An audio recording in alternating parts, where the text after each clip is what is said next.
Welcome back, everyone, to the next version of the Ask Evoke podcast with Kylee, Toth, and myself, Scott Johnston. This one is for the month of October 2024. And Kylee, it looks like we've got a great bunch of questions. They just keep coming in. And what's really surprising to me is how few of them overlap. People are asking great questions, and we're not getting the same question over and over and over again. So that's good. Makes it a little more interesting for us, and I think for the listeners too. Yeah, for sure. And if you have questions, feel free to direct message them on Instagram or email them to coach@Evoke Endurance. And we try to choose the ones with the most applicable themes, maybe across many of you, but we love to hear all of your questions. So that's great. Yeah. So I guess we'll just dive right in here, Scott. So our first question here is from Duke, and he says, I'm a young 32-year-old with a background in college athletics, lacrosse, cross country, and track. I've spent the last 10 years in Army Special Operations. I've been struggling with arthritis in my knees for the last 5 years, and it seems as though every time I make any progress, joint pain sets me back to ground zero. I've been trying to overcome aerobic deficiency syndrome through your military program, but the volume required has been an issue. I'm not training for a selection, but just for life, my job, and backcountry ski endeavors. I understand specificity is key for mountain sports. I can tolerate some running sometimes, but is there a way to create a big aerobic engine with less impact that still translates into running, rucking, ski touring when needed? Yes, Duke, there is. And especially in your case, you're going to need to do this or you're going to cripple yourself and won't be able to continue these your goal of getting stronger in the mountains by improving your aerobic capacity. So what I would do is say you need to use more gym machines. Hiking is a great way to build aerobic capacity. It'll probably work best hiking uphill. So if the gym at your unit has a stair machine or a treadmill that goes steep, those are great ways to elevate your heart rate and walk without the impact of running. And other things you could be doing are mixing it up with some, station. You could do a circuit of, and we often do with people who are stuck in gyms. Maybe they're going to do 2 hours of continuous aerobic work, but they'll be moving from, let's say, the stationary bike to the stair machine to the treadmill, maybe even an elliptical, all of those things. And that'll help break up the boredom a little bit so you can just move from machine to machine. But yes, that's a way you can accumulate volume. And volume, as you are clearly understanding, is a key to building aerobic capacity.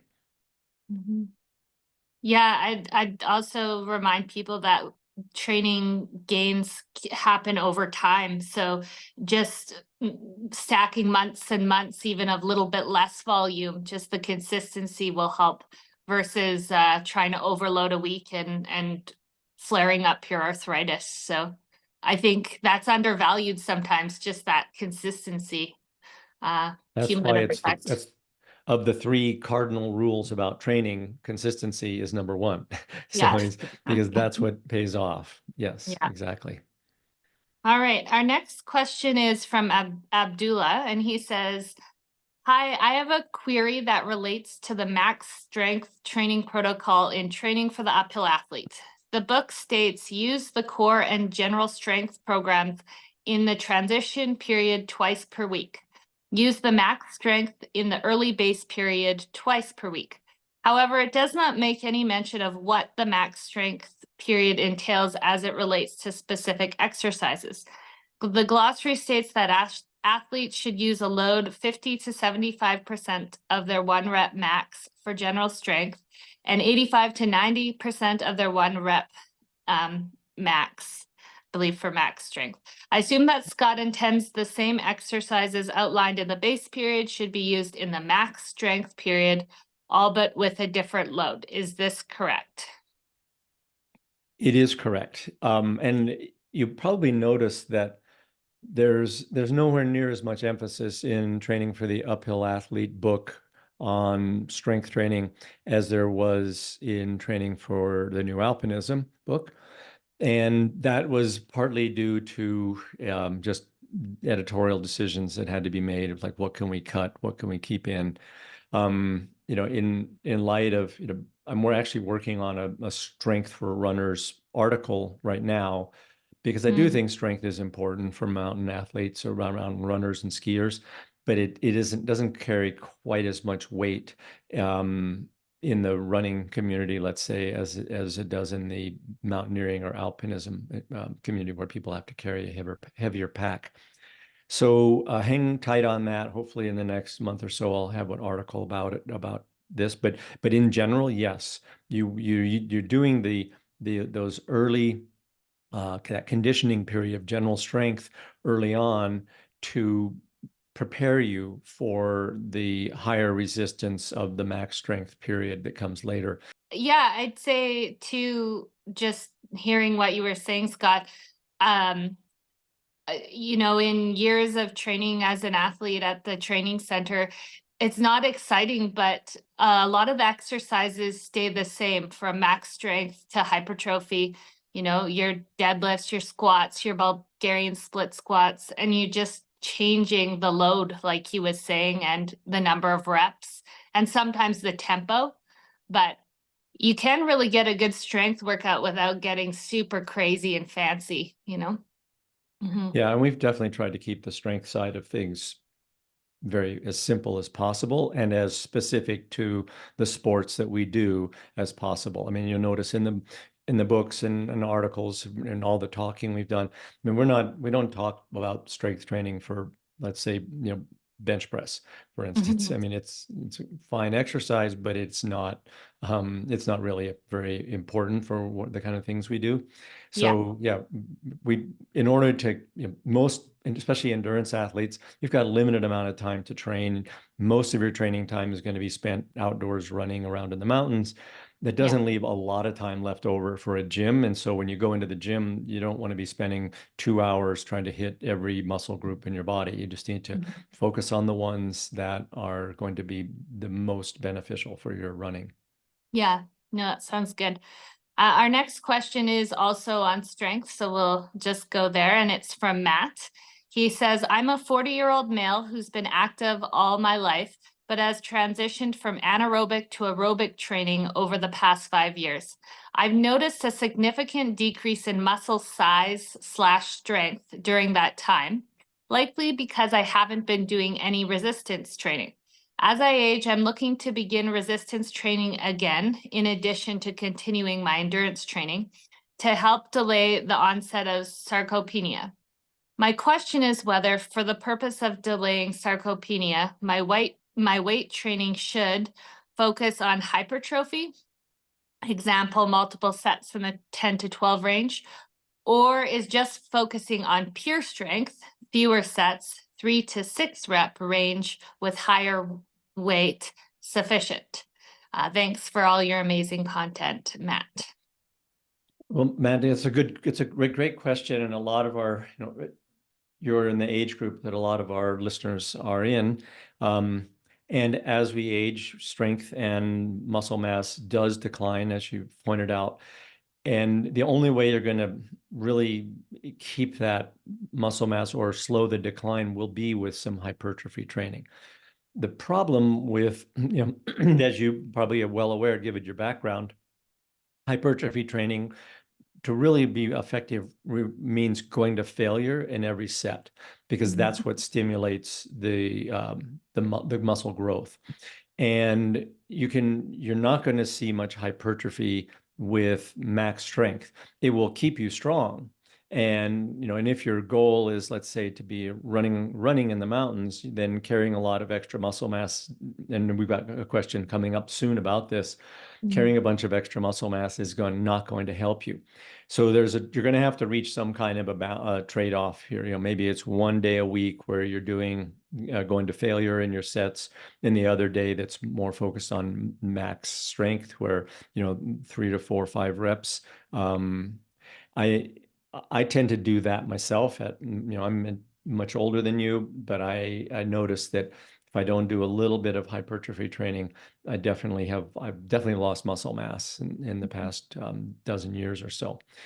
So I would say you're going to have to find a balance. The trick, I think, for most of us is that going to failure in a bunch of sets in a strength workout is going to negatively impact your endurance training because it is more metabolically stressful than max strength training because you're going to be depleting muscle glycogen in those hypertrophy workouts.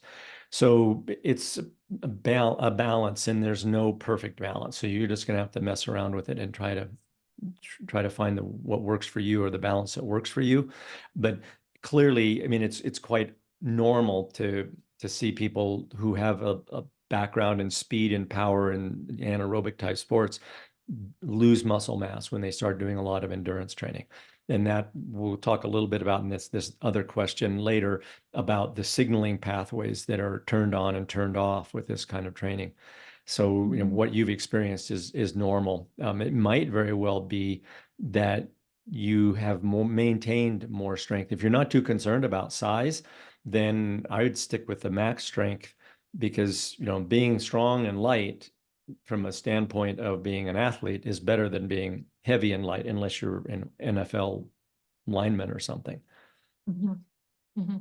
Yeah, I'd imagine this is a question that many tactical athletes would listen to as well because they might be concerned about losing mass with the aerobic training they're doing. But I think even doing a benchmark like bench press or some, not bench press, sorry, a squat, max 2 or 3 rep squat that you could check in on, because sometimes people lose volume or mass, but they are still as strong. So I think being careful that you don't equate size with strength too. It's well, I've had that experience with a number of tactical athletes, one in particular that was training for a particularly demanding selection program where endurance was the main focus of the selection, a 3-week selection that he would be undergoing. And so we pretty much had him stop going to the weight room. And what was interesting, I worked with him for a year and a half in preparation for the selection. His squat and deadlift did not change. Now, we were doing other types of strength, but they were more like power training, like hill sprints with a weighted pack and things like that. So we weren't completely going to nothing. And if you went to nothing but, easy hiking and slow running, then you're probably going to lose some strength. But I was really surprised at how much strength he maintained. Basically, as I said, his strength really didn't decline in those. And we've seen similar thing with our very own Jack Kunzel, who doesn't do any weightlifting at all, and his strength has not really declined much at all since he left the Navy SEALs. So it can be maintained. So it doesn't take much to maintain it either. For sure. All right, jumping into our next question here, Scott. This person is asking, how often should an athlete with and without aerobic deficiency syndrome redo their aerobic and anaerobic threshold tests? Am I correct in understanding that these tests should be performed for each modality? For example, in my case, for training each week, I do both running, mostly flat, and long hikes on the weekend. I tested and know my aerobic threshold for both running and hiking, and there's currently about a 10 beat difference between my running and hiking. My zone 2 threshold running is higher. I still haven't done an anaerobic threshold test, and I'm preparing too soon and was going to do one by running on the flats and one by hiking. And he asked how rested you should be for your anaerobic test. So a couple of questions there. There's a number of questions. The guidelines that we typically use with athletes that we coach and what we recommend, especially on the aerobic threshold test, if you're using a heart rate drift test, is when most of us, let me back up for a second. Most of us run or hike on the same loops, at least somewhat frequently. Now, and Mhm. many people do the same loop all the time. So you have a pretty good idea of how long it takes you, how long it takes you to get to a certain landmark. Well, on some day when you're doing this loop, if you notice, I'm 3 minutes faster to that rock now than I normally am or have been for the past month, that would be an indication that your aerobic capacity has increased. And that would be an ideal time to retest. So just planning on doing it once a month, there's nothing wrong with that because you can just, a heart rate drift test is essentially like a zone 2 workout. So it doesn't hurt anything to do it more frequently. But what I like to recommend to people is to do your test once when you see some kind of performance improvement in your day-to-day training. As far as the anaerobic threshold test, I would recommend being rested for that because it should be pretty much a full out maximum effort for, somewhere in the 45-minute range. So I think you're going to want to be rested for that. Otherwise, what you'll find is that you'll have muscle fatigue that will limit your ability to keep your heart rate up the whole time, and you may see your heart rate kind of tapering off. And then that won't be a very effective test. And that could also be caused by the fact you might have gone out too hard. So it's a little bit like a race. So you'll have to practice, you might have to practice a bit. But doing it as after a recovery week or after at least a few days rest will give you probably the best chance of getting a good result. Mhm. Yeah, no, that sounds good. And he mentioned that how often you should redo these tests. And he said if you have ADS or if you don't have ADS, I think if you don't have aerobic deficiency syndrome, you don't need to redo the tests, every 6 weeks or something. You should be working on other goals to get you faster than building just your zone 2 or your aerobic base, would you say, Scott? Like if you're Well, already within 10%? yeah, I understand where you're coming from with that, your Mhm. thoughts on that and the comment. However, I would say, so we know that aerobic threshold heart rate will eventually Mhm. plateau. Right. And so maybe in this case, if you're going off of purely heart rate and the aerobic threshold and anaerobic threshold heart rates are within 10% of one another, you may never move that needle, the aerobic threshold needle, heart rate needle again, Mhm. but you can improve your running speed at aerobic Mhm. threshold. And that's kind of what we're most curious about because, we're not training to have, the highest heart rate. We're training to run the fastest. Let's say I'm just using running as an example. Mhm.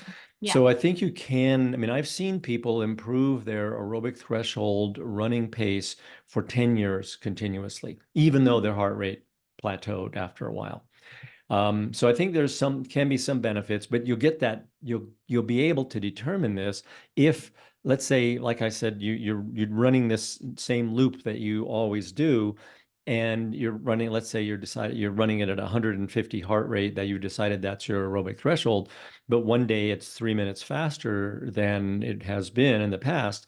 Well, that's an improvement in aerobic capacity. That is an improvement in aerobic threshold because you're running faster, and you're running faster for the same heart rate, which is, it's one thing to have your heart rate and your running speed go up. And that's typically what we see happening with people who are aerobically deficient. Mhm. But once that heart rate plateaus, it's still possible to keep seeing that. And you won't probably make the massive gains in heart or in speed that you did early on, but over time you can get faster at the uh, same aerobic level, let's say, and measured by heart rate, or if you had more sophisticated means of measurement, let's say a lactate meter or the gas exchange test, you'd see, oh, I'm running faster, more aerobically now. And Scott, would that be because your lactic shuttle is working better or your running economy? Because you've built your mitochondrial density, the branch is sort of with your zone 2 base already, your heart rate isn't changing. So what would you attribute to the increase in performance, would you say? What would be Well, what happening? I think happens is, so I'm going to use a very crude, a very simple and oversimplistic example. So let's Mhm. say when we're just going to talk about running on flat ground, because that will take a lot of variables out of it.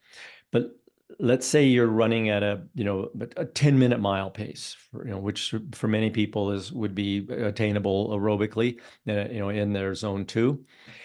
Well, that only recruits a certain amount of motor units or muscle fibers, because that's all that is needed to produce that sort of the forces that are required to propel you along at a 10-minute mile pace. Now, as your aerobic capacity increases, you'll start to be able to run a bit faster. So now you're running at a 9-minute mile pace. Well, in order to run at a 9-minute mile pace, you have to recruit some more powerful Mhm. muscle fibers to help propel you faster. Then your stride length is going to get longer, which goes your comment about efficiency or economy. Yes, running economy will definitely improve with this, but you by requiring the recruitment of higher force fibers, those fibers begin to become more aerobically adapted so that they can sustain this higher force output for longer. And that just continues to improve as you go along. You begin to recruit faster and faster motor units or muscle fibers, and as those muscle fibers become or get recruited, and then they get trained for hours and hours at a time, they become more aerobically adapted. They start to shift to look a little more like really slow twitch fibers, because remember our muscle fiber exist along a kind of a continuum from the very lowest force slow twitch fibers to the highest force fast twitch fibers, even though they physiologists seem to like to categorize them in distinct groups. Mhm. Recent research has shown that no, we're actually kind of on this spectrum, some of them being more slow twitch than others. And the ones that are kind of in the middle that we're talking about right now, when we're running very slowly, we're using the slowest of the slow twitch fibers. But as we run faster and faster, we need to begin to recruit fibers that are further up that force scale, that those become more aerobically adapted. So I believe that's what causes the speed increase, is that the higher force fibers start to become more aerobically conditioned. Hmm. No, that's interesting and good to know. Like other people might have had a similar thought there. Yeah, Um, there's an mhm. article in the book Training for the Uphill Athlete that it's called the Frontier Fiber Model. And this Mhm. is a hypothesis of mine about how we train those fibers that are the muscle fibers that are kind of right at our endurance limit. And it's the same sort of idea. So if people want to do a little deeper dive into it, they could read that article. Mhm. Yeah, that's an interesting concept. We like black and white, hey, like fast twitch or slow twitch. But in reality, a lot of physiology has spectrums of things, doesn't it? And Yeah, each for person is sure. different. Yeah, Yeah. good. Our next question is from Russell, and he says, "Hi, I'm a 45-year-old male who wants to push further and faster while backcountry and inbound skiing. I recently started the second phase of the Evoke military training plan and have been benefiting from the steady strength and endurance progression. I chose this plan not because I'm in the military, but because I like the idea of building all around strength and endurance simultaneously. What adaptations, if any, would you suggest I make to the off-the-shelf plan now that we're 6 weeks out from ski season? Thank you, Russell." All Well, right. it could be one of those things, Russell, that if it ain't broke, don't fix it. If it's working well for you and you're seeing fitness gains, you don't want to go turning too many knobs at the same time here, because I Mhm. think most of what, if you're seeing gains, then you you don't want to change much.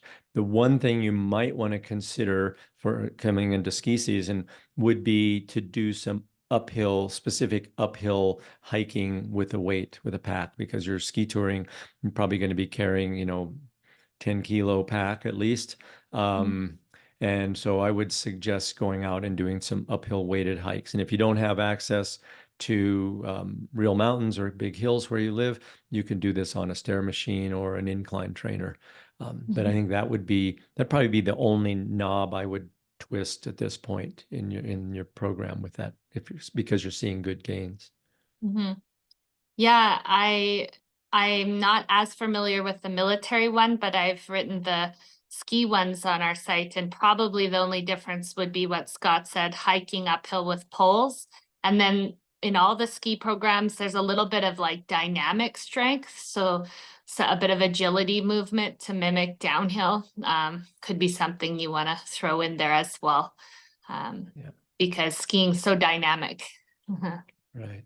That's a good point. Yeah, for the next question here, Scott, we have for those of us who love your books, is there any accessible further reading you recommend? Yes, there's a bunch, and it's look on our website in the knowledge section, or just type into the search bar bibliography. I have a whole article on recommended reading there. So yeah, you can there's probably many months of reading available to you right there. Good. All right, our next question kind of tags on some of the stuff we've already talked about, but it's for military, where's the balance between size / strength and speed / endurance? Well, that's the perennial question for the tactical athlete. And I think you're the one who has to determine what that is. I mean, if you're weak and you need more strength, then you're going to have to do more strength training. Adding bulk, though, this is where I think we run into yeah, a kind of a misunderstanding. Is bigger muscles aren't necessarily stronger muscles.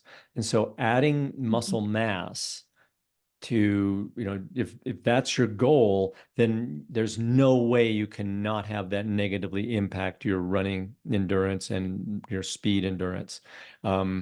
Because all those big trapezius muscles and biceps and triceps and you name it, they all require blood and oxygen to stay alive. So when that means, and the bigger they are, the more they require. So that means when you go running, that they're scavenging off a lot of oxygen that your legs would love to be able to use. And so that's the trade-off between size and getting big and endurance. So in terms of finding that balance, it probably depends on what your job is. And I know that there's been, well, for the last 20 some years, there's been a huge emphasis on being big, especially in the special operations world, which is kind of where we have worked predominantly. You're just going to have to figure out if you're running adequately fast, then you want to add some size and strength, then more power to you. Or if your size and strength is really more than adequate, you're meeting all your standards that you need to meet, then yeah, losing a little bit of that size, you can still maintain, as we said earlier in the talk today, you can still maintain the strength without the size by shifting your strength training from hypertrophy to more max strength type training. To run a 30-minute 10K and to weigh 240 pounds. It can't happen. So yeah, unfortunately there's no magic bullet here. Yeah, I think as a coach and even personally, sometimes working backwards, like defining what your goal is. So if it's a few years ago, I actually did a firefighting selection. And so I looked at what the demands were, and then you analyze yourself. Or if you can't objectively analyze yourself, get a friend to help you point out your weaknesses. And then, everybody will be different as to what they, like you were saying, what you need to focus on. For me, I needed to lift a ton, like 3 days a week, to try to get ready for this selection because I'm aerobically incredibly fit.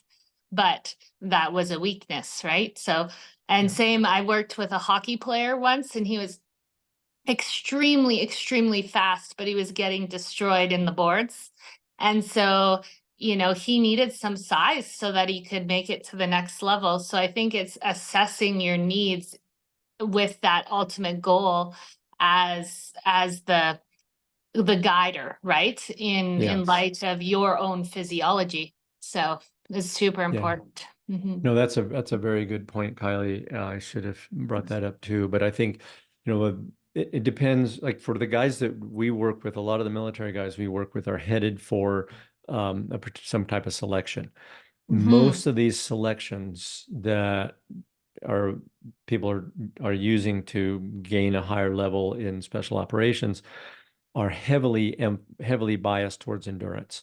Yes, Ah. there will be some strength requirements in some of them, not all. Some of them have no strength requirement other than the first day you have to do a few push-ups or sit-ups, something like that. But after that, it's all just time on your feet. So in those cases, we would just shift gears and you say, okay, you're not doing any strength training. Because I mentioned Mhm. that guy earlier who I'd worked with for a year and a half, who really didn't lose much strength or any strength over the course of that year and a half. But we shifted gears almost 100% towards the endurance side of things because that's what he needed. Mhm. So if you've got a goal like a selection, then you need to train for that selection.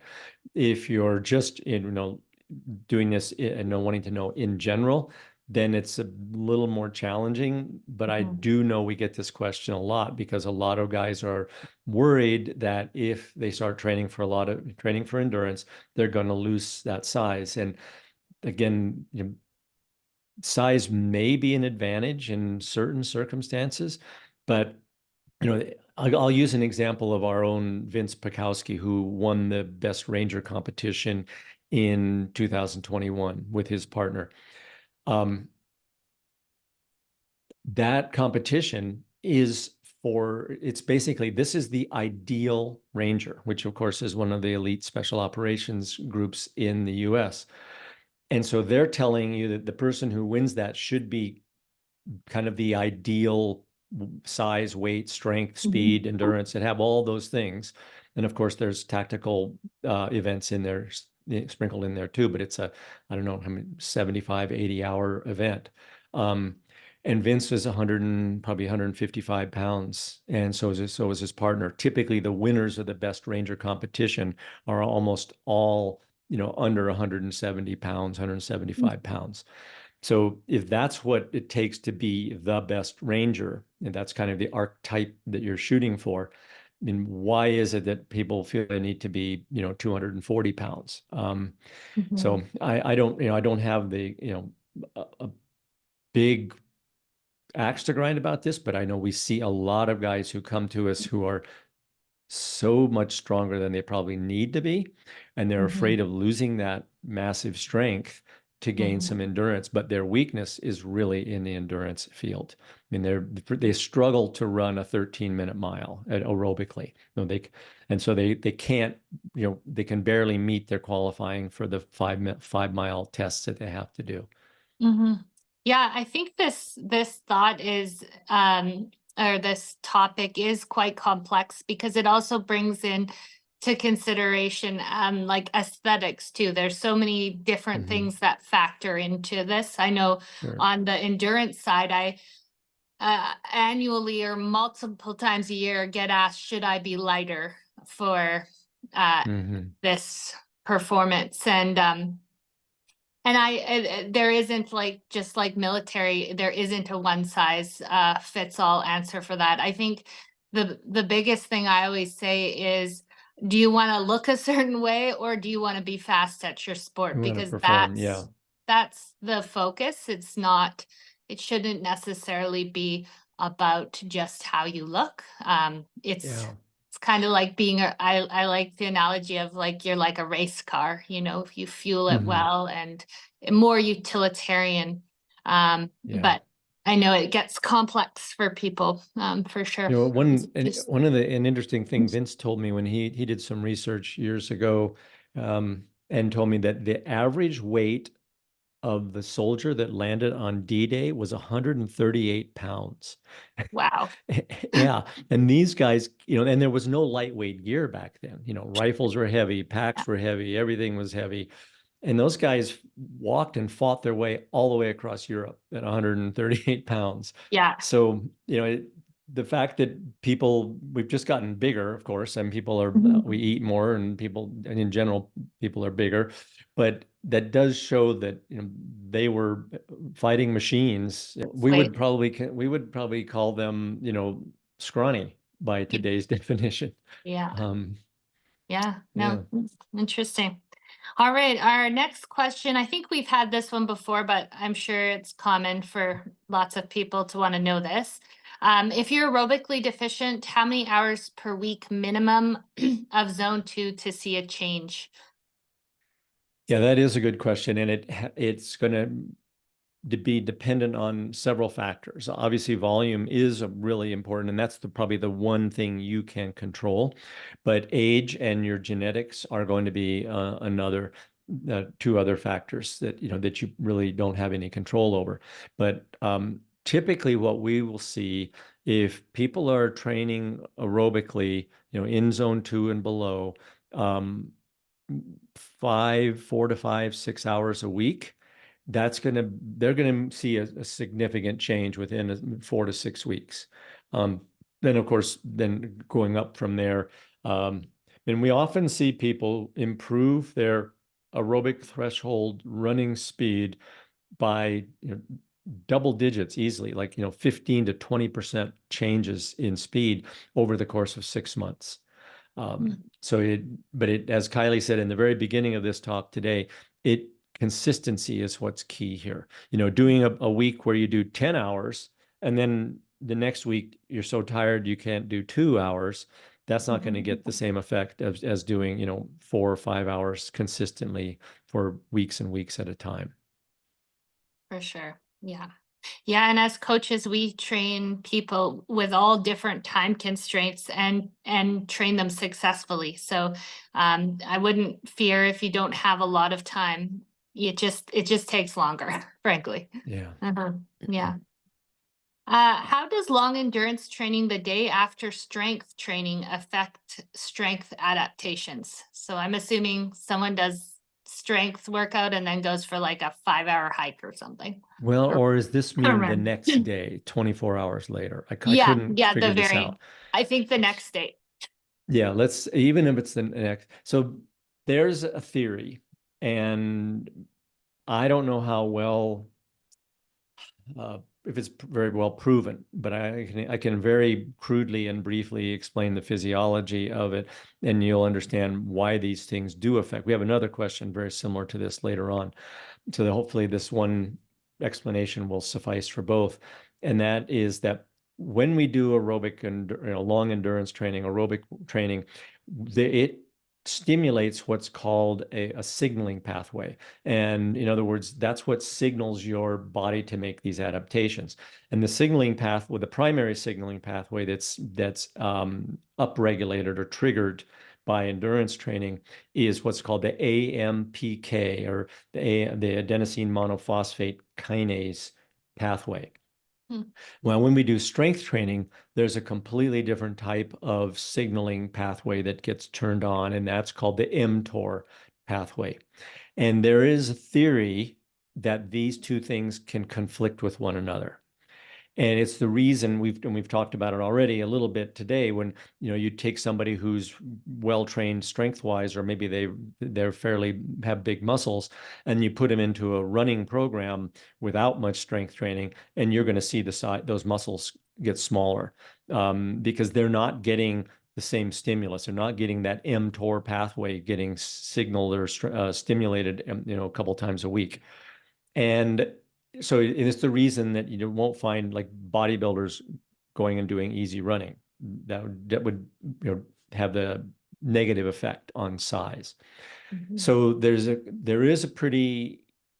I think there's a body of evidence that I've read that's fairly convincing that endurance training will have a down-regulating effect on the mTOR pathway, the strength pathway. The opposite doesn't seem to be as true.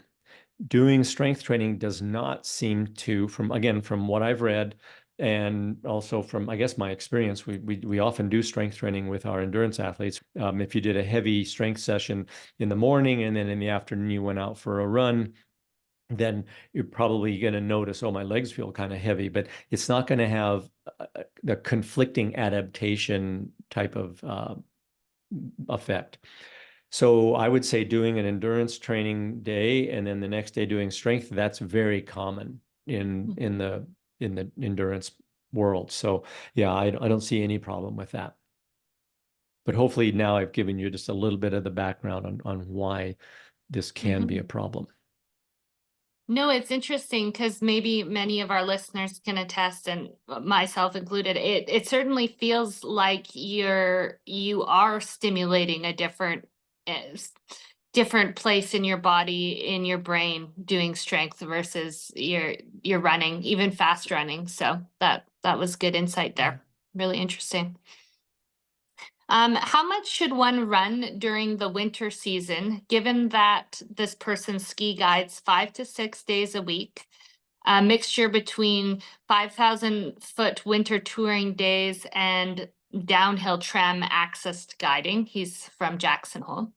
Um, and he says he finds that during the ski season, his fitness plateaus and he just increases in fatigue and not fitness.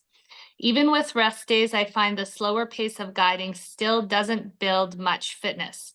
So, what and perhaps how many sessions of intensity should one do during the winter? What would the structure of the session perhaps look like?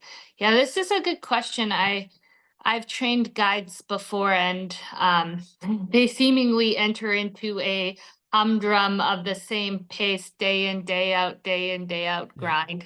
Uh, Yeah, and so the guides, whether it's summer guiding, alpine guiding, mountaineering guiding, or ski guiding, where the guides are walking at the pace of the client, which is typically, well below their aerobic threshold, you're going to lose fitness. There's no way, even with a high volume. Especially for a guide who's professional and doing this all the time, they're already very fit and they're not getting adequate stimulus for their own improvement, but they are getting really tired. Going out and moving slowly for 6 or 7 hours a day is tiring, whatever the speed is. And so it's one of the reasons that, I think guides really struggle, let's say, coming out of a season like that and then trying to perform well. So there's two questions in here. Well, one is about how much running to do, and the other is, I think, how you could maintain, or boost fitness.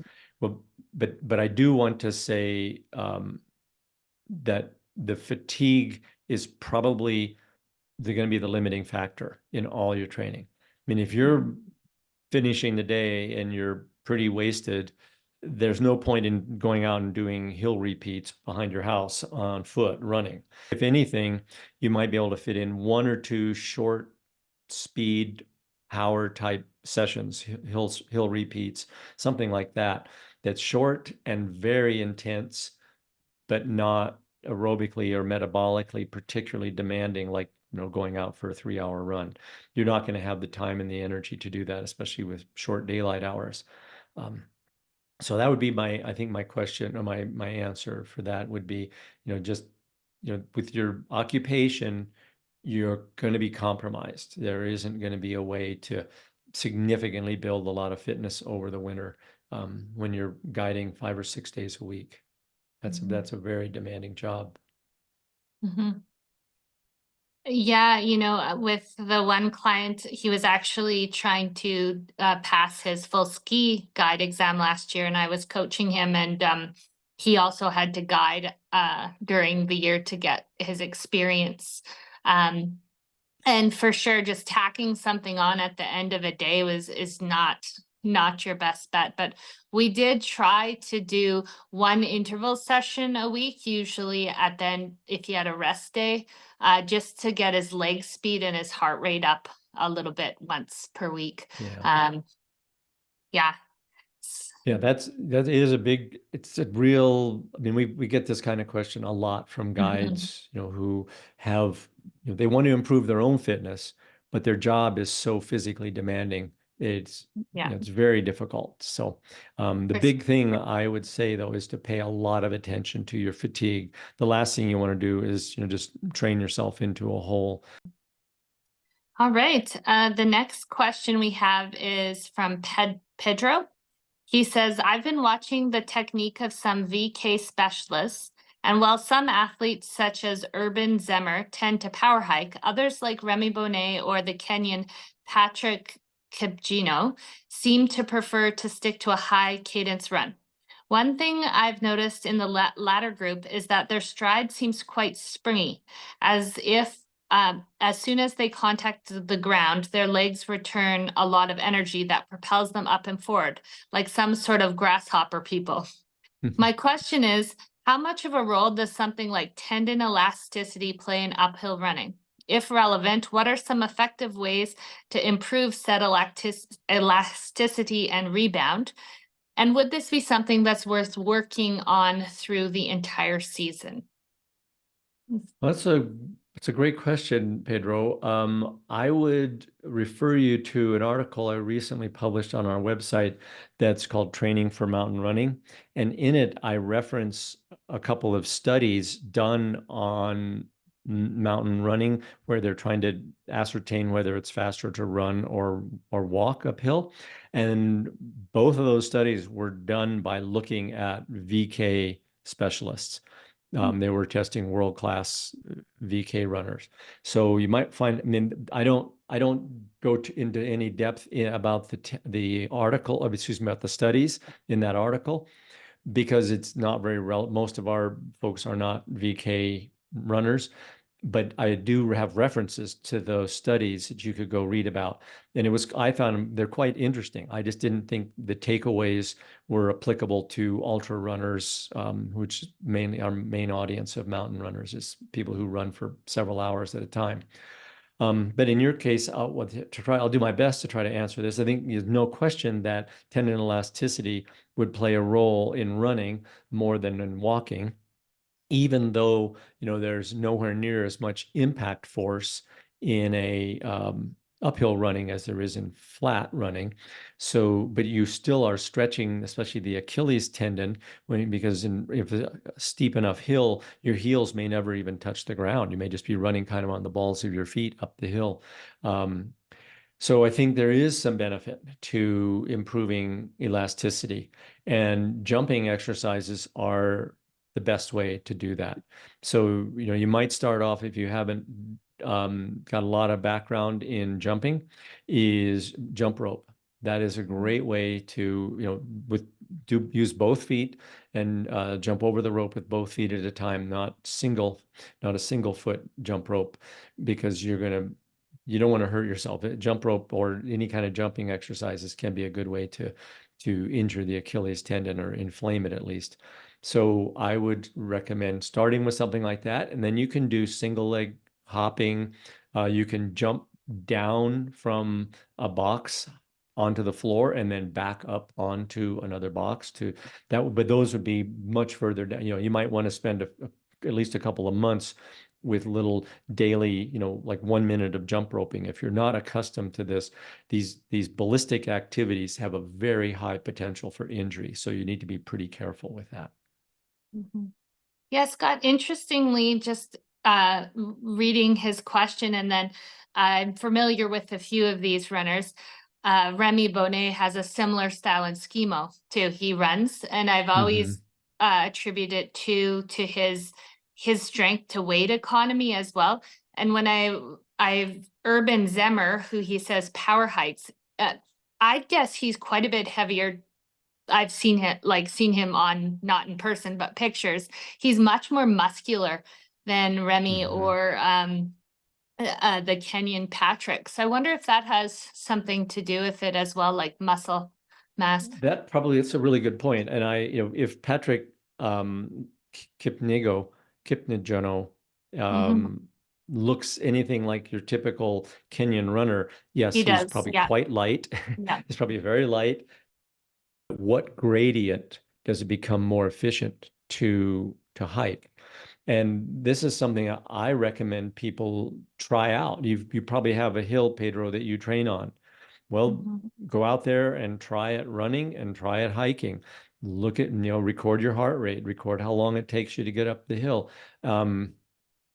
And we may find out that, oh, running is more efficient, or no, in fact, hiking is more efficient. In ultra events, in multi-hour events, it's amazing at what a low grade it becomes more efficient to just hike than it does to run. Mhm. I think in a VK, which, they're typically going to be 30 or 40 minutes, then, you can afford to go over that red line a bit and be a little less efficient in order um, to go faster. Whereas in a, 6 or 7 hour run, you really can't afford that inefficiency, or it will come back and bite you pretty hard. But I would say try it, time yourself, test yourself, because it may be, it also, I believe it also has to do with, like you just mentioned, Kylee, your body weight, but I also think it has to do with some of the geometry in your legs. If you've got, really long legs, it makes it a bit trickier to go uphill. For sure. I think lots of things play into it. This is a common question in skimo as well. And part of it too is your technical background in skiing, like what ski sport you've done as well, for Yeah. movement economy. But yeah, good question, Pedro. I've also analyzed Remy Bonnet, and I'm sure many people have. All the Pretty heroes. beautiful to watch that He guy is, ski. yeah. Yeah. Yeah, for sure. Next question we have is from Simon, and he says, my question to you is, why is there such a thing as too much zone two? I've heard Scott talk about this before, but I can't remember why. Why should one not focus on zone two rather than zone one in the base season, as it has been proven that zone two gives a much better mitochondria in the cells?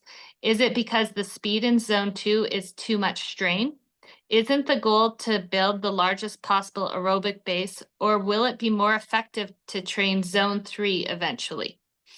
Um, and he just gives us a little bit of information about his heart rate profile, and he's within 10%. So he's very fit. Yeah. Um, I hope I managed to formulate a sensible program and question that you understand. Thank you. Yeah.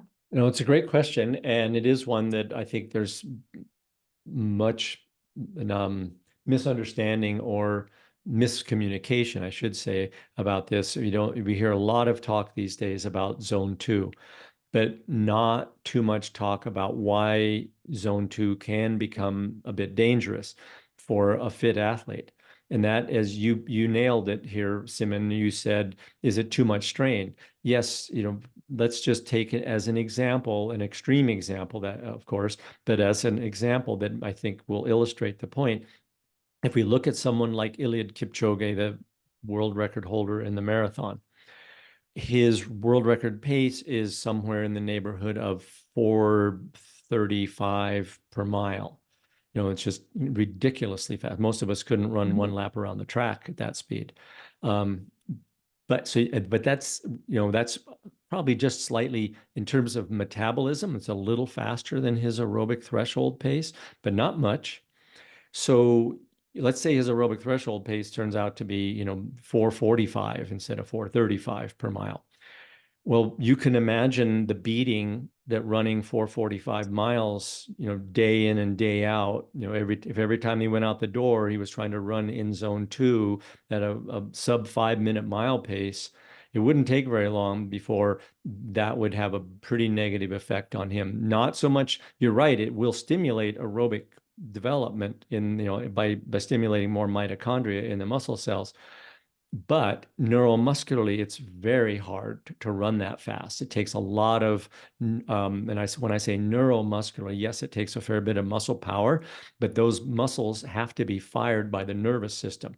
So this whole strain on the the neuromuscular system is very high running at these faster speeds. So as a consequence, elite runners like himself, they do most of their training in zone one, most of their aerobic base training in zone one, because zone two is too hard. They'll do some training in zone two, and as you point out, quite a bit of training in zone three, but they don't do the same kind of volume that you might have had to do when, let's say, when you first got started and you didn't have a very well developed aerobic system. Like we were talking earlier, if your aerobic threshold pace is a 10 or 12-minute mile pace, that's not very demanding neuromuscularly. And so you'd be able to continue run a fairly high volume of that slower running without the neuromuscular stress and strain on the body. Mm-hmm. Yeah, Scott, what are your thoughts around like for someone like him who's more aerobically fit, his zone 1 and zone 2 have a bit of a broader range, like it more more heart rate there. So for him to run maybe like his top of zone 2 is 164, the bottom of his zone 2 would be what, 148 or Probably something? around 150. 150-ish, probably. Yeah, Yeah. 150 to the high 140, something like that. And so, but another thing you can do, Simon, and I recommend this. I actually just answered an email like this morning from somebody. Um, who said, well, how do I know if I'm doing too much? Well, if you're getting too tired, if Mhm. if you do a lot of training in zone 2 and you're finding yourself, getting tired and not recovering well, then that's the answer right there. You need to probably slow it down and do more running down in the what we would call zone 1, or even, maybe more recovery type training. Mhm. Um, but I think that's an easy way to determine it. Don't just go by these formulas that we've given, the 10% rule. And, once you get to that 10% rule, maybe you do less zone 2. Those are general suggestions and guidelines. But the best way for you to find out is slowly train in zone 1 and then slowly begin to add some zone 2 days, 1 or 2 days a week that are up in zone 2. And if you handle it, that's great because it is more beneficial. But if you're finding you're not recovering well, and especially if you're wanting to do some harder training at that time above, at or, in zone 3, or maybe even in lower zone 4, and you find that you don't have the legs for it because your legs are still tired from the zone 2, then that Mhm. tells you, oh, I better have at least 2 or 3 days of zone 1 training before I start, trying to do a hard workout. So you Mhm. just have to kind of manage it and play around with it. You'll be able to figure it out, I'm sure. Yeah, I think that's a good point, Scott. I because my heart rate profile is also quite close together. I find that I can do quite a lot of zone 2, but then if I try to do intensity, like even once per week, it does not, I it's hard to get the heart rate up. It's hard to have a quality zone, high zone 3, zone 4 workout if you're hammering zone 2 all the time. So I think it's also thinking about what your goals are. When I was coaching skiing, and I remember we used to tell the skiers, and these are people all obviously that were all very fit, have a very high aerobic threshold. We would call zone 2 the black hole. Mm, It's like, there's just not that much benefit that's going to come for that type of an athlete to train in zone 2. They need to train easier than that. And like part of the reason, like you just said, then the hard workouts can be hard. Yeah, Yeah. it's so fascinating how nuanced this is, hey? Because for an aerobically deficient person, zone 2 is the gold. So it's It's the really exact opposite. Yeah. about Yeah. knowing your physiology so you can train to suit you. I guess that's why we exist as a company. Yeah. Yeah. Uh-huh. Yeah. Next question is from Ansel, and he says, I'm a cross-country skier and run in the off season. I often get sick to the point where it happens as often as every 3 months. Often the sickness doesn't last too long, less than 5 days. I have asthma, which makes things even worse. It's really discouraging as I get into a training block and then I'm excited and I get sick and discouraged. I feel setback every time. At Evoke, how do you prevent sickness and recover your training after sickness so you can get back to harder sessions? Well, it sounds to me like when you get into one of these training blocks, Ansel, that you're getting too excited and overdoing it, perhaps, and then that weakens your immune system, and that's why you get sick. You get run down. Most of us get sick when we have become run down somehow, and we've lost our natural ability to fight off the whatever the virus or the bacteria is that's gotten to us. So you might want to consider that as the primary cause, is that you've gotten into this good training block and you get excited and you just keep piling it on until all of a sudden you feel sick. Now, your asthma may have something to do with that.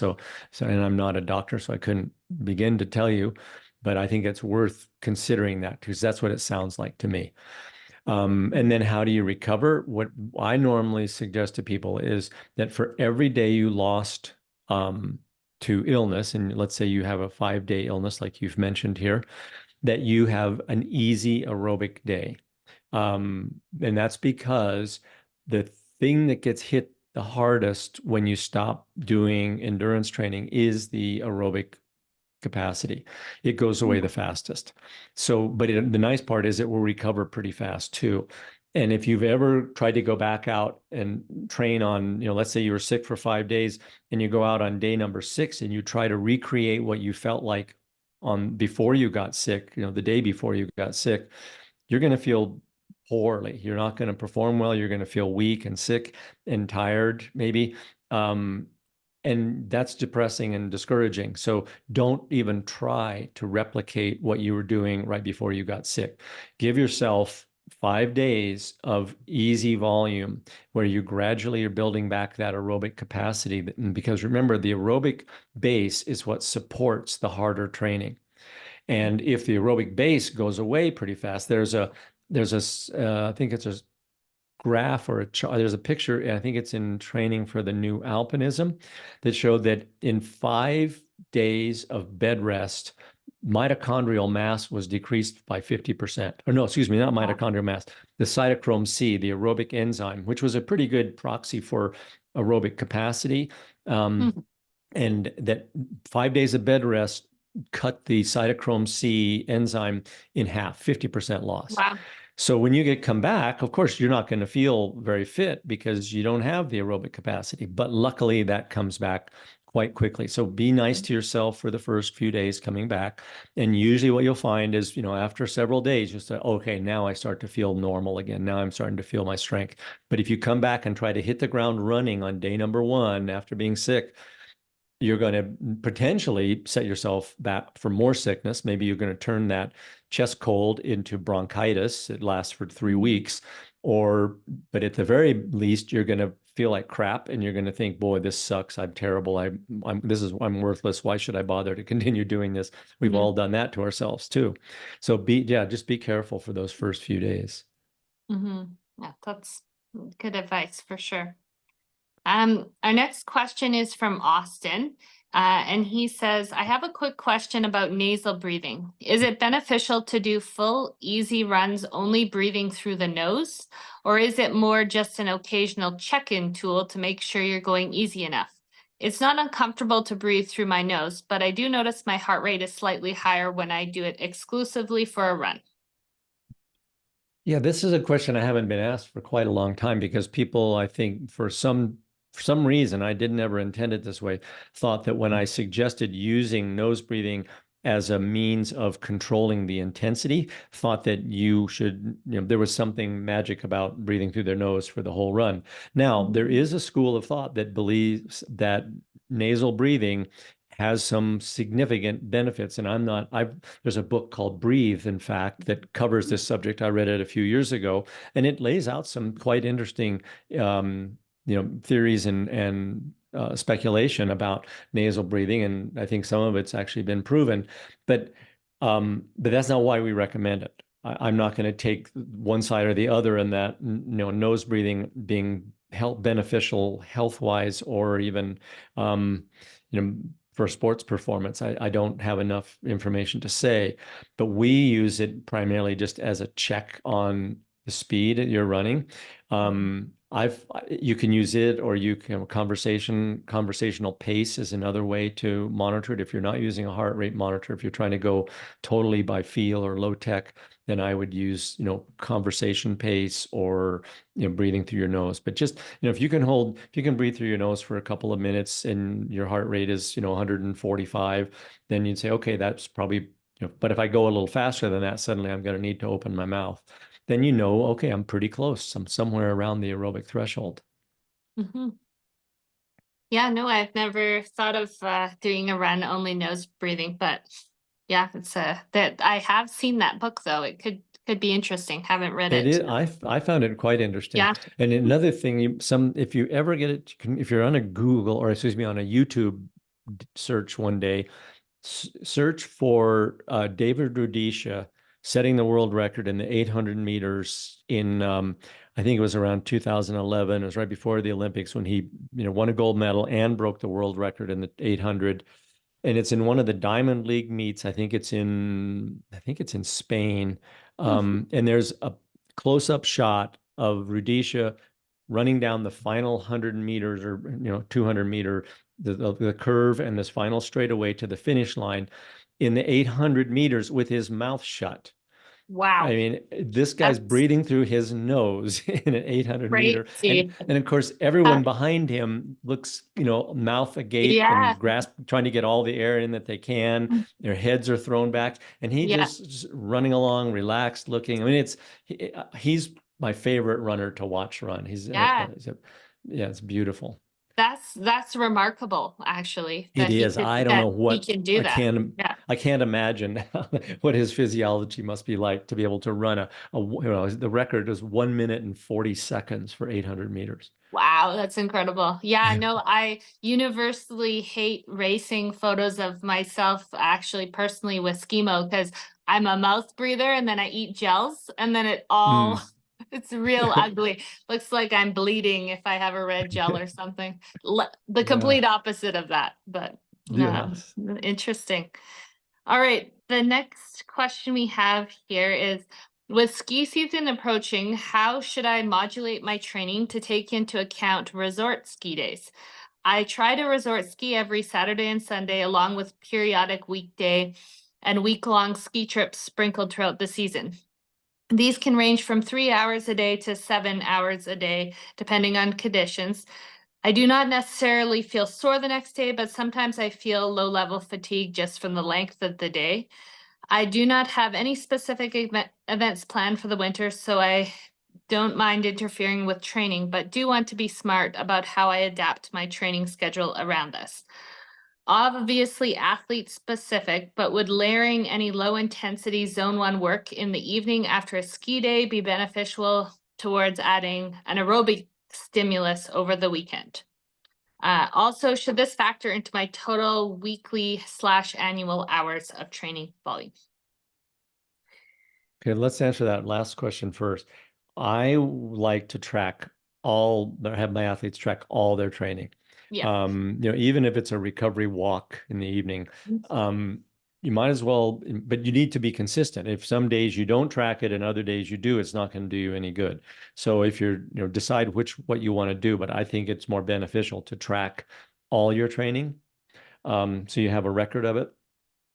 Then I would say that the two things that would be of most benefit for you should have happened 3 or 4 months ago.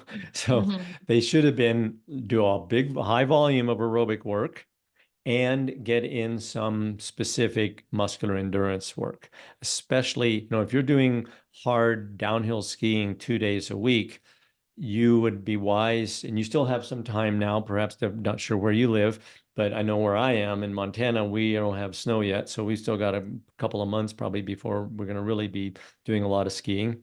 Mhm. Now's a good time to do sort of downhill specific muscular endurance work. And that can be things like quarter squats, high rep, high volume of quarter squats in a muscular endurance routine. To help you make it so that those downhill days don't take such a toll on your legs, so that when you go out on your touring days, your legs aren't so tired. Mhm. But this is hopefully, you've prepared over the course of the summer and you're not waiting until, November to start training for the ski season. Mhm. Yeah, I'd say skiing is obviously it's a skill. So practicing your downhill, I actually think more backcountry skiers should do a resort day here and there to keep their downhill sharp. So I definitely think it's good to include. I wouldn't personally add aerobic activity after a full downhill day. I think that there's generally enough fatigue in downhill skiing, more of a strength training workout that unless you Yeah. just want to give your legs a shakeout or something. But I know personally when I downhill ski, I don't feel the best running after. And Yeah. you're right, it's tiring to be out for 6 to 7 hours. So I try to focus on quality, just consider that your technique, your downhill technique day, and some muscle strength. So, but Yeah, I'm it's Mhm. interesting, Kylie. I think your point is well taken about the resort days. I mean, my legs almost never get tired powder skiing, Mhm. but I can just destroy my legs. Even skiing, intermediate blue run fast on groomed slope, my legs will be just on fire on Mhm. that. And Yeah. so, yeah, I think if it's like it was like a muscular endurance workout for me to Mhm. go to ski a bunch of runs on the downhill area. For sure. Yeah, and I'm totally with Scott about tracking all your workouts. I actually had a client and he kept telling me he was tired and he was tired. And I kept looking over his training and I was like, I don't understand how he's this tired. And it turned out he went on a dog walk 45 minutes to 1 hour every single day that he didn't account for in Training Peaks. And he lived in a Okay. mountain town. And like cumulatively, that's a lot of extra volume. So I think putting it in there is important. Just Yeah, tracking. can Yeah. keep you honest. Yeah, for Yeah. sure.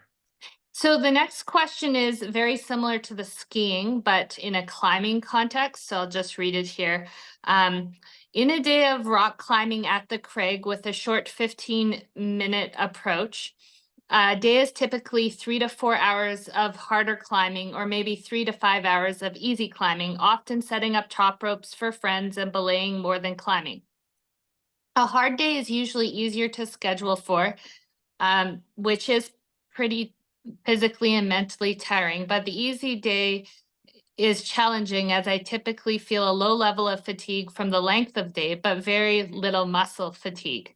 How should I think about adding training to an easy day of cragging? Should these days also count towards my weekly annual training volume? I think that this is a good question because activities that aren't continuous, like climbing, are a bit harder to account for in Training Peaks.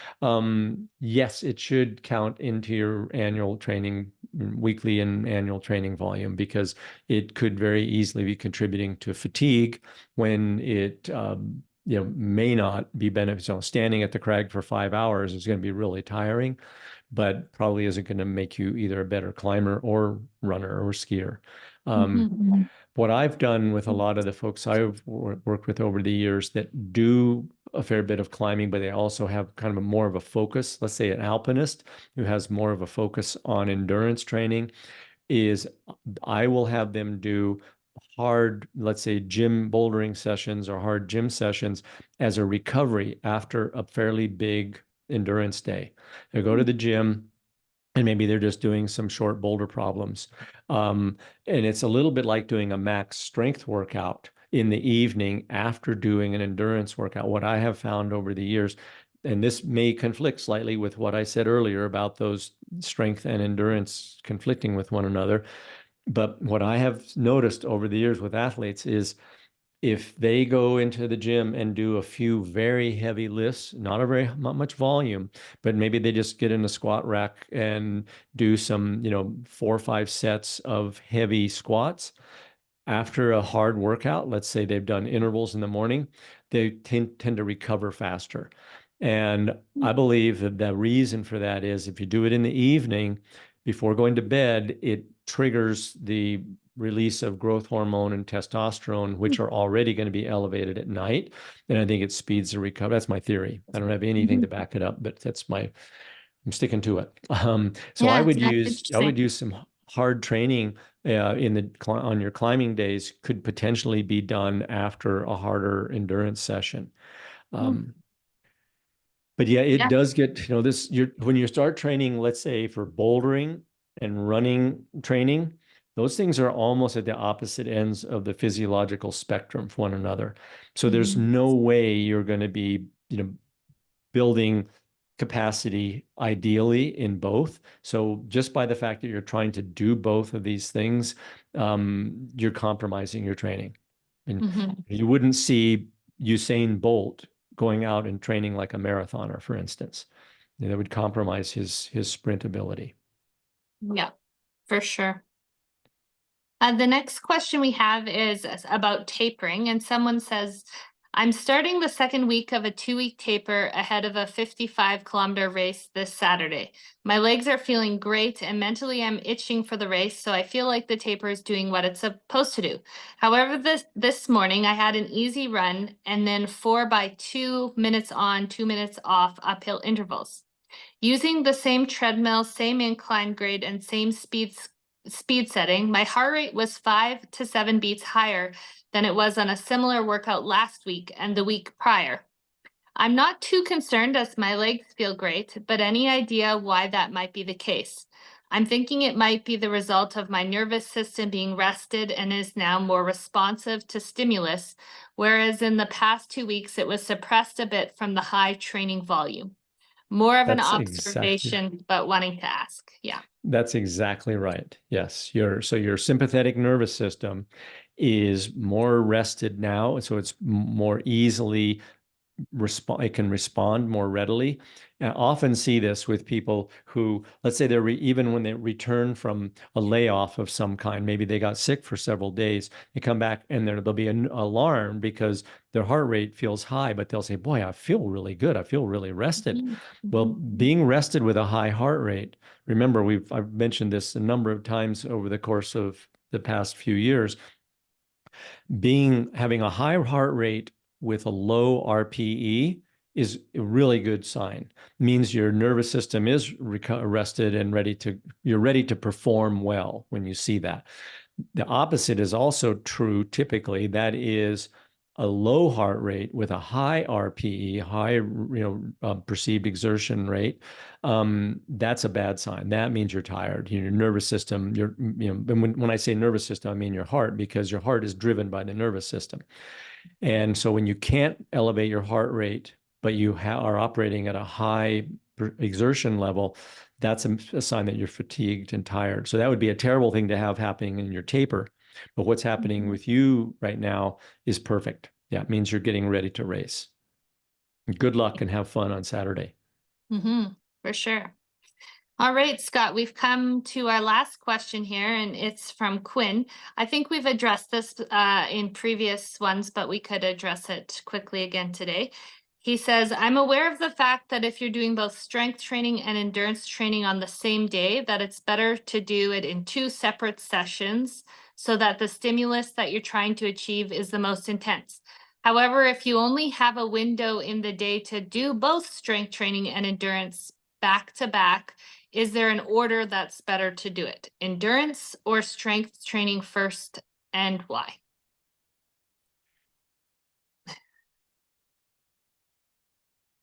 Hey, Kylie, I'm the kind of person who I like to get up early and get some of my training, most of my training done first thing in the morning. And it's a lot easier for me to go out for a run first thing in the morning than it is to go to a gym and do strength training. But maybe that's just me. In terms of that, the AMPK signaling pathway and the mTOR signaling pathway that I mentioned earlier today, it would be better to probably do the endurance training first and the strength training first and then the endurance training. No, sorry. The endurance training first and the strength training next. And so that would be probably the way I would try to mix it or try to do it in one workout. But you might want to consider, if you've only got time to train once, you don't need to be doing strength training every day. You could have a day that's just focused on strength and another day that's focused on endurance. Because if you're saying you only have one time to do this, but very few of us would be doing strength training every day. Yeah. Yeah, I've had this dilemma occasionally just with busy life too. And I always look at the intention of the workout. So if my endurance is like a 30-minute easy jog, Sometimes I'll do that after because I feel like it'll have like a recovery benefit, just Hmm. kind of plodding along. But if it's any sort of intervals in endurance training, I would try to do that before my strength, or else I feel like for me, it's not as good of quality. So it's kind of triaging which I feel like is the most important to have max energy to start with. I don't know. No, I think that's true. And Quinn, what I would probably recommend trying if you're not already doing this is that let's say you're strength training twice a week, which might for our athletes that'd be typical. Um, and you're going to have allow 6 days a week of training with 1 day recovery, which Mhm. again would be sort of the typical way we would program things. That gives you 2 days where you can use this single session just for strength and focus on it, and 4 days when you can use this single session just for endurance. And I think you're going to get more benefit out of that than to try to cram both of them into the same session, Mhm. I will especially say doing it every day. I certainly wouldn't try. I did try this and learn from me. I went for like a 2.5, 3 hour run and then tried to do strength before. That was Yeah, pretty bad. that Your typically doesn't work so well. Yeah. glycogen depleted strength is not a fun No, event. it doesn't do much for you, right? Yeah. So, well, it does Well, look like we've wrapped up for this week. Thanks everyone for sticking with us and hope these questions were beneficial. Um, mhm. yeah, it's been a good one, and keep them coming. Yeah, again, just to reiterate, if you have questions, send them via DM on Instagram or to coach@evokeendurance.com. And we will see you guys next month, I guess. Hey, Scott? Yeah, next month. So we'll have Yeah. another batch of questions for you. Yeah. Yeah. Super. All right. Thanks very Okay. much, everybody. Bye bye. See you, Bye. Kylie. Thanks.